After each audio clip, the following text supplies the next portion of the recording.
everyone, and greetings from beautiful Ireland, which you can't tell just by this plant behind me. But I am currently living in Dublin, Ireland. You can probably tell by my accent that I'm not from Ireland. I've lived here for it's about 10 years now, which is crazy because my husband and I, who is from the UK, will be moving back to the States in about 4 weeks. So that is one of the reasons why I started seminary at Fuller last quarter, because I am wanting to pursue chaplaincy. So my first 20 years, believe it or not, 20, oh, it's hard to imagine, of my career have been in full-time ministry, serving the Lord, and I always thought I wanted to do seminary and also do something that focuses on counseling and helping those in need. So I'm going to be doing that with my degree at Fuller, Lord willing, after I'm done.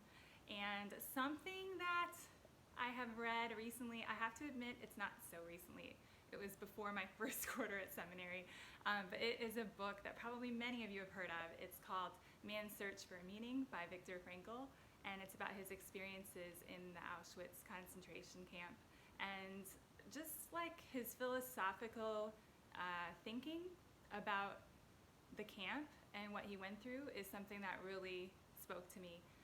And Viktor as well, Viktor Frankl, he also was a psychologist and psychiatrist, doctor, and throughout his time at the camp, he related different experiences that he had in the camp, and also just throughout his time in camp, the hope that he maintained, and also the perspective that he maintained. So one of the main things that he took away with him was that he maintained a hope throughout the entire time in the camp.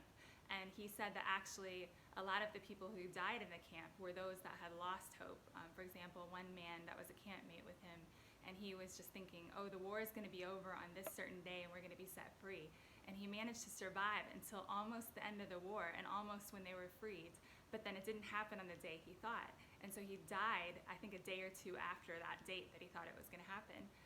So just that profound need to maintain hope in a desperate circumstance and in desperate suffering like that, and just that he was able to maintain that and also help other campmates, and that helped him get through seriously difficult, beyond imagining for us, in this time period, times of suffering. So that has just impacted me probably for my whole life. Just happened to read that book right before starting seminary. So that was on a serious note. And on a funny note, I really like Seinfeld. I'm probably too old for a lot of you to really have watched every single episode of Seinfeld. But yeah, big Seinfeld fan, love it. A show about nothing. How philosophical is that?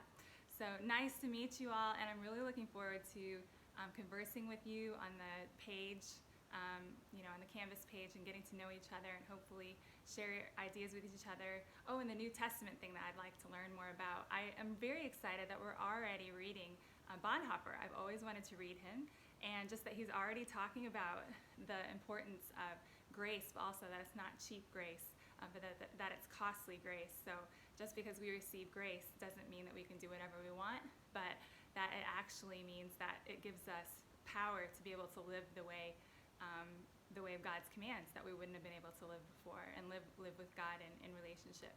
So I would love to, and I'm so excited to learn more about that. So see you all on the Canvas page, and hopefully on video, or I don't know, maybe even in person sometime. Bye.